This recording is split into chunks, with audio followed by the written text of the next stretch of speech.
वो चीज़ें हम मुहैया करवाने के बाद, अच्छा आज हम आए हुए हैं, ये मैके का वेंटिलेटर है सर्वो आई, मेंटेनेंस, पीरियडिक मेंटेनेंस के लिए। मैन्युफैक्चरर, हर बंदा मैन्युफैक्चरर रिकमेंड करता है। अब आपको पता है कि आईसीयू में वेंटिलेटर जो है कंटिन्यूस, एक पेशेंट मशीन पे आ जाए तो 5 दिन 6 दिन 7 दिन नहीं जाता जब तक वो रिकवर नहीं कर रहे हैं।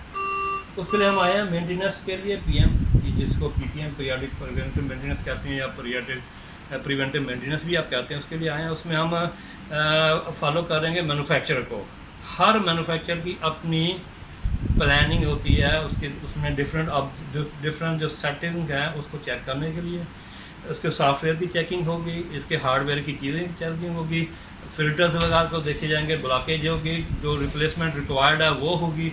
उसके बाद तमाम के बाद जब हम पीएम कर लेंगे तो फिर हम उसका एक सेल्फ टेस्ट करेंगे, टेस्ट लंग पे लगा के या डमी पेशेंट को लगा के यूनिट को डिपार्टमेंट में भेजने से पहले, क्योंकि ये रिस्पॉन्सिबिलिटी जो बायोमेडिकल की है वो इतनी है कि जितनी डॉक्टर की है। अगर एक मशीन प्रॉपर यहाँ से अपनी फुली सर्टिफाइड करके भेजेंगे तो उसमें आपकी सर्टिफिकेशन पे पेशेंट पे लगा देनी है। और उसके बाद अप डाउन होता है तो उन्हें सिंपली कह देना कि ये मशीन वहाँ से वापस आई थी, इसमें इशू हो गया। तो ये चीज़ें हैं। अब डिफरेंट हम इसको स्टार्ट करेंगे अकॉर्डिंग टू मैन्युफैक्चरर रिकमेंडेशन। ये मेरे साथ मेरे कुलीग हैं मिस्टर आमिर, जो हार्डवेयर वाइज भी इसको देख लेते हैं। अब हम इनसे रिक्वेस्ट करेंगे कि इसके कंपोनेंट्स को बता देंगे हमें, एक बेसिक कंपोनेंट्स क्या हैं। ये चीज़ को हमने देखना है रूटीन में, in routine weekly monthly yearly जो हम देखते हैं चीज़ों को, वो चीज़ हमें देखना है।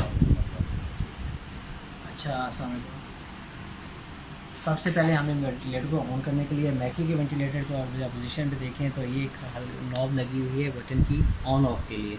इसको हमने एक राइट साइड पे टर्न किया और इसको छोड़ देंगे तो ये लॉक भी हो जाएगी कि कोई इसको दोबारा ऑफ ना कर दे ड्यू टू सेफ्टी रीज़न के। एक पेशेंट लगा हुआ है और किसी ने ऑफ़ कर दिया है तो ये सडनली कोई इशू ना हो जाए। तो इसके बाद आप देखें इसका मेन स्क्रीन पे आपको या तुम्हें सिस्टम चेक करती है सर, जो कि सर्वर सिस्टम चेक है। उसके बाद ये आपके पास एक मैसेज आता है, do you want to start pre use check. तो ये होता है कि वेंटिलेटर को पहले पेशेंट से लगाने के लिए इससे पहले आप प्री यूज़ चेक कर लें। इसको अब हम पहले अब फ़िलहाल अभी पीपीएम के बाद करेंगे तो इसको हम अभी 9 कर देते हैं, नहीं करना भी डेटा बिल्कुल। अच्छा, तो ये हमारा इस कंडीशन में आएगा, पेशेंट नॉट वेंटिलेटेड पे है, स्टैंड बाय कंडीशन पे है। तो इसमें आप ये देखें कि इसमें यहाँ पे 2 तरह के कैटेगरीज़ हैं, अडल्ट कैटेगरीज़ और इन्फेंट कैटेगरी है। उसके बाद इन्वेसिव और नॉन इन्वेसिव का वेंटिलेशन का भी जिक्र है।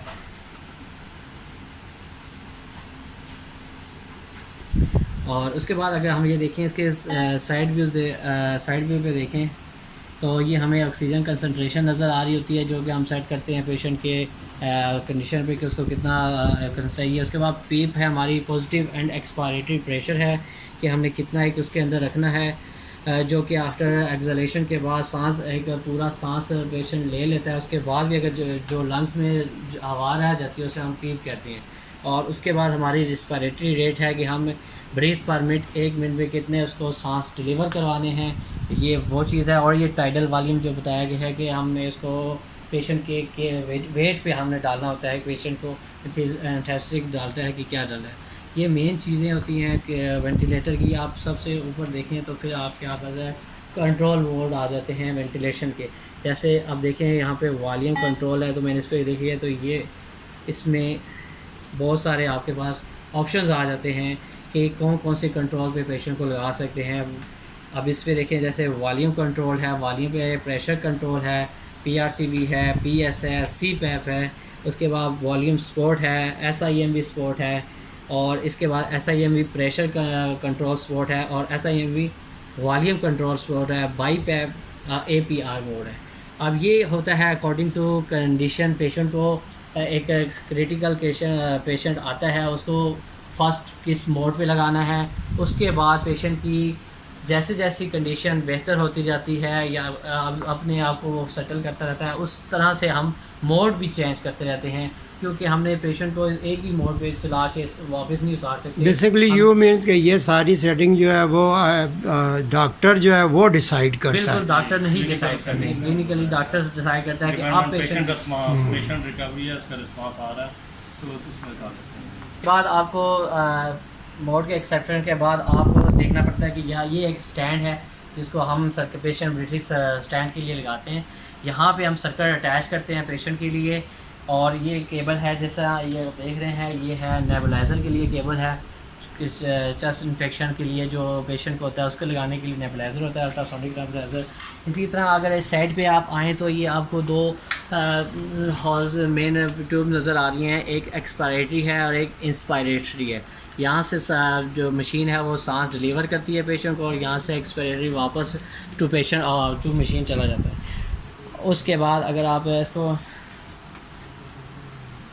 मैं इसको देखता हूँ, ये आगे करें, ये इसकी एक्सपायरेटरी कैसेट है बेसिकली, इसको मैंने बंद किया है। ये इसलिए इसको हमने ये देखें उतार दिया, साइड पे कर दिया। इसकी वजह ये है कि एक पेशेंट आया क्रिटिकल कंडीशन में, क्या डिजीज़ हैं, कितनी डिजीज़ हैं, कौन सी सीवियर है, क्या मसला है, वो पेशेंट जैसे ही इस वेंटिलेटर से उतरेगा तो हम इसको डिसइंफेक्शन के लिए हम इसको प्लाज्मा में स्प्लाइस करवाएंगे या इसके साथ केमिकल लगा के इसको स्लाइजेशन करवा देंगे। इससे क्या होगा कि हमारा एक्सपायरेटरी चैम्बर जो है वो क्लीन हो जाएगा, और नेक्स्ट जो पेशेंट इस वेंट पे आना है वो उसको इस वेंट की वजह से कोई बीमारी उसको मुंतकिल नहीं हो सकती। और दोबारा इसको क्लीन करने के बाद इसी तरह से लगा के ये यूँ करके और दोबारा इसी तरह ये लगा रहे हैं। इसी तरह इसकी यहाँ पे अगर देखें तो ये पोर्ट्स बनी हुई हैं, ये इसकी बैटरीज़ की हैं। बैटरीज़ की 6 बैटरी इसमें लग सकती है एट टाइम, और अच्छा खासा बैकअप 3 घंटे का बैकअप दे सकती हैं ये, ताकि अगर कोई आपकी सप्लाई वापडा की ऑफ हो जाए तो उस मीन्स वापडा की सप्लाई के बाद आपका वेंटिलेटर इतनी देर चल सके कि वापस आने तक वापडा का आपका वेंटिलेटर पेशेंट जो है ना वो मुतासिर ना हो। उसके बाद सर आपको ऑक्सीजन लगा के सर्किट लगा के ये सर्किट चेक करके यहाँ पे दो ये अगर इसके चेक करें तो ये जो ऑक्सीजन की मेन आ रही है ये एयर की आ रही है, और उसके बाद हमारे ये पावर्स आ रही है। इसके बाद ये देखें नेटवर्किंग के लिए भी कि इसके पास है केबलें। उसके बाद ये हम 12 वोल्ट डीसी भी लगा सकते हैं। उसके बाद सिस्टम में अपग्रेडेशन सॉफ्टवेयर के लिए भी इसमें यहाँ पे जगह मौजूद है, ताकि और ये इसका है फ़ैन है जो हमने अभी इसको हमने मेंटेनेंस के लिए इसको हमने खोल के इसको साफ़ करना है, क्योंकि एग्जॉस्ट इसके अंदर जो मॉड्यूल लगे हैं, बोर्ड लगे हैं, वो इस्तेमाल करते करते गर्म हो जाते हैं, तो उनके लिए फ़ैन लगाया जाता है कि इन शॉर्ट वो ज़्यादा गर्म होकर जल ना जाए। तो ये इस वजह से फ़ैन लगाया जाता है कूलिंग पर्पज़ के लिए। सर जी, और इसके अंदर बिल्ट-इन कंप्रेसर होता है। कंप्रेसर अगर आपकी सेंट्रलाइज्ड सिस्टम नहीं है तो कंप्रेसर के थ्रू हम इसके एयर जनरेट कर सकते हैं और उसी से हम वेंट को चलवाते हैं।